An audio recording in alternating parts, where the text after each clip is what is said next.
Assalamualaikum warahmatullahi wabarakatuh. Kali ini kita akan ke uraian ya. Jadi ini adalah part terakhir, jadi 5 lagi kalian bisa nyari lah ya. Oke, di sini sekarang tentukan panjang YZ pada gambar berikut. Jadi di sini ada teorema Pythagoras. Yang pertama dilihat dari gambar bahwa sisi miringnya itu kan berada di depan sudut siku-siku ya, di mana si XZ ini nanti yang kuadrat sama dengan YZ kuadrat tambah XY kuadrat. Nah, berhubung yang kita cari adalah YZ, maka ini hanya sebagai penukar tempat aja ya. Jadi jangan terlalu pusing. Nah, ini adalah pertanyaan soal jebakan yang kalian kira susah ternyata sangat mudah banget gitu ya.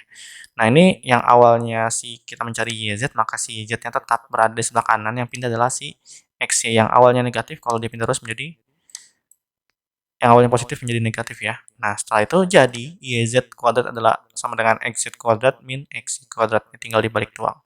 Jadi inilah adalah cara pengerjaannya. Ada teori, ada konsep, dan juga ada kesimpulan. Nah, ini nilainya 4 gitu ya jika benar.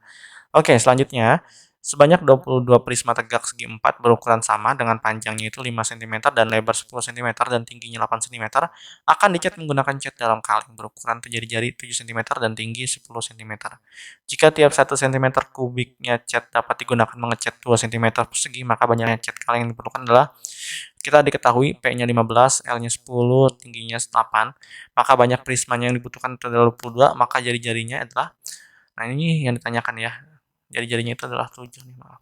Ini enggak tulis gitu ya. Ditanyakan adalah banyaknya kaleng cat. Maka rumusnya kita akan jawab 2 dikali luas alas ditambah keliling alas kali tinggi prisma, di mana tadi ya luas alasnya itu panjang kali lebar. Tinggal kalian masukkan saja dari sini rumusnya 2 dikali 15 kali 10 tambah 2 dikali 15 tambah 10 dikali 8, maka sama dengan 300 tambah 2 dikali 25 dikali, ini dikali ya, bukan X, ini dikali. Maaf, ini dikali 8. Jadi sama dengan 300 tambah 40 ya, hasilnya ini 400 ya, maaf. Waduh, tipe lagi.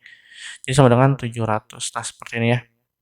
Nah, selanjutnya, jadi luas 22 prisma adalah 22 dikali 700. Jadi sama dengan 15.400. Nah, ini bukan berarti 2 gini ya, tapi persegi seperti itu. Oke, jadi volume tabung sama dengan V dikali R kuadrat kali T. Jadi sama dengan 22/7 dikali 7 kuadrat kali 10 ya, karena tingginya tadi ya 10 gitu ya. Nah, dimasukkan 22/7 dikali 49 dikali 10 gitu ya. Ini masih ada yang belum naruh tingginya nih, maaf ya. Ini tinggi dari tabung itu 10. Oke. Jadi sama dengan 22 dikali 7 dikali 10. Kenapa 7? Kan 49 bisa dibagi dengan 7 gitu ya. Jadi 15.540 cm kubik. Oke. Jadi banyaknya kaleng yang diperlukan adalah 15.400 dibagi dengan 2 dibagi dengan 2 ya, dibagi dengan 2. Jadi hasilnya adalah ini, maaf nih salah nih. Jadi hasilnya adalah 5 kaleng cat ya. Nah, seperti ini jawabannya. Gampang ya? Gampang. Oke. Kenapa kok 5 kaleng cat gini loh? Misalkan kita punya 15.400 dibagi dengan 2 dibagi dengan 15.540 gitu ya. Nah, ini nantinya 15.400 dibagi dengan 1540 dibagi dengan 2 seperti ini gitu loh. Ini kan hasilnya kan 10 kan? Ya, hasilnya 10 dibagi dengan 2. Makanya kenapa hasilnya 5 seperti itu ya. Jangan terlalu pusing. Nah, selanjutnya perhatikan gambar sebuah benda yang terdiri dari satu kubus dan bangun datar lain. Jadi di sini ada balok, ada kubus gitu ya. Berapa volume benda tersebut? Nah, kita diketahui panjangnya 12 ya, 12, lebar 10, tinggi 2, dan sisi buat kubus itu adalah 6. Ditanyakan adalah volume total. Volume balok itu rumusnya adalah panjang kali lebar kali tinggi, di mana 12 kali 10 kali 2, maka hasilnya adalah 240. Sedangkan volume kubus itu adalah cukup dengan X pangkat 3 atau X kubik gitu ya. Jadi 6 pangkat 3 sama dengan 36 kali 6, jadi hasilnya adalah 216. Nah, di mana volume total ini adalah volume balok tambah dengan volume kubus. Jadi hasilnya adalah 456. Jadi total volume benda tersebut adalah 456 cm kubik gitu. Nah, selanjutnya di 34, dua kelompok anak masing-masing dari 4 mempunyai rata-rata ukuran sepatu 30 dan 33. Jika seorang anak dari masing-masing kelompok ditukarkan, rata-rata ukuran sepatu menjadi sama. Selisih ukuran sepatu kedua anak yang ditukar adalah jadi rata-rata atau jumlah data dibagi dengan banyaknya anak gitu ya. Yang pertama itu adalah ada A, B, C, D namanya gitu ya. Dan nama yang kedua kelompok anaknya itu adalah U, V, W, X. Di mana nanti yang pertama itu adalah A, B, C, D karena dia ada 4 anak dibagi dengan 4 itu sama dengan 30. Kalau misalkan dia ada kelompok yang kedua itu U, V, W, X ditambah gitu ya, total anaknya dibagi dengan 4 sama dengan 33. Nah, di mana kalau misalkan kita pindah ruaskan si 4-nya, itu kan awalnya dibagi, maka menjadi dikali ya. Makanya kenapa 30 dikali dengan 4 itu hasilnya 120. Nah, itu asal mulanya ya. Nah, selanjutnya begitu juga dengan yang si kelompok kedua, sama kok. 4 dikali 33 itu hasilnya adalah 132. Nah, makanya kenapa nanti si ABC tambah X ini, karena kita belum tahu anak yang ditukar siapa, begitu juga dengan UVWD, ya kita tukar D di ke arah kanan, yang X-nya di arah kiri, gitu kita tukar. Ini tapi total anaknya sama-sama 4 nih, makanya dibagi dengan 4. Ini bisa kita coret gitu ya, tinggal A plus B plus C plus X, di mana nantinya ke sebelah kanan juga sama U tambah V tambah W tambah D.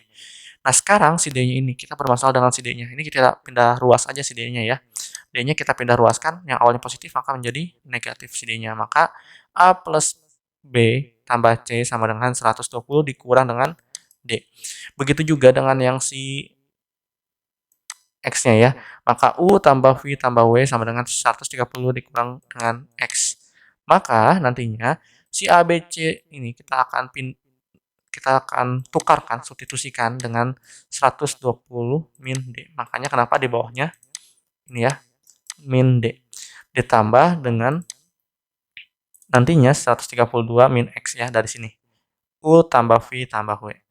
Ditambah dengan si D yang masih X-nya itu masih belum terpisah. Maka min D tambah X min D sama dengan 132 dikurang dengan 120. Ini pindah ruas aja ya. Nih, pindah ruas yang awalnya positif, pindah ruas maka menjadi negatif di sini, gitu ya. Yang 120 yang awalnya positif maka pindah ruas menjadi negatif, seperti itu. Nah, selanjutnya maka X tambah X kan 2X ya. Min D sama min D min 2D sama dengan 12 dikali. Nah, ini supaya memperkecil aja ya karena ini bilangan ganjil, bilangan genap maaf, 22 12, maka kita kali dengan 1/2. Jadi X min D sama dengan 16. Nah, berarti kan X min D ini kan selisih kan, makanya kenapa selisih berat badan kedua anak adalah 6 kg. Nah, ini adalah jawabannya ya. Oke, selanjutnya, pada sebuah kantong terdapat 10 kartu. Diberi nomor yang berurutan. Sebuah kartu diambil dalam kantong secara acak gitu ya. Misal A adalah kejadian bahwa yang terambil kartu bernomor genap dan B adalah kartu bernomor ganjil, prima ganjil.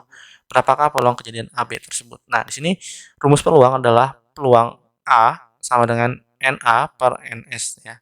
Di mana S ini merupakan bilangan yang sampai 10 gitu ya. Makanya kenapanya 1, 2, 3 dan si NS itu sama dengan 10. Nah, tadi kita lihat sini bahwa A itu kejadian yang terambil bernomor genap ya. Nomor genap. Ini bukan nomor ganjil, maaf salah ya. Berarti 2 kita hapus terlebih dahulu ya. 2 4 6 8 dan juga 10 gitu ya. Maka di sini A gabung B berarti kan 1 3 4 5 6 7 ya, 8 10. Nah, di sini ada berapa? 1 2 3, ini salah ya. Nih, ini salah. 1 2 3 4 5 6 7 8. Maka di sini ada 8 gitu ya. Ini ada 8. A gabung B itu 8. Nah, selanjutnya A gabung B ya. Tadi di sini kan 8 ya. Maka 8/10, ini 10 ini dari banyaknya kartu ya nih, banyaknya kartu 10. Jadi 8/10 diperkecil lagi menjadi berapa? Ya, diperkecil lagi menjadi 4/5 gitu ya. Jadi gampang ya. Oke, mungkin cukup sekian. Assalamualaikum warahmatullahi wabarakatuh.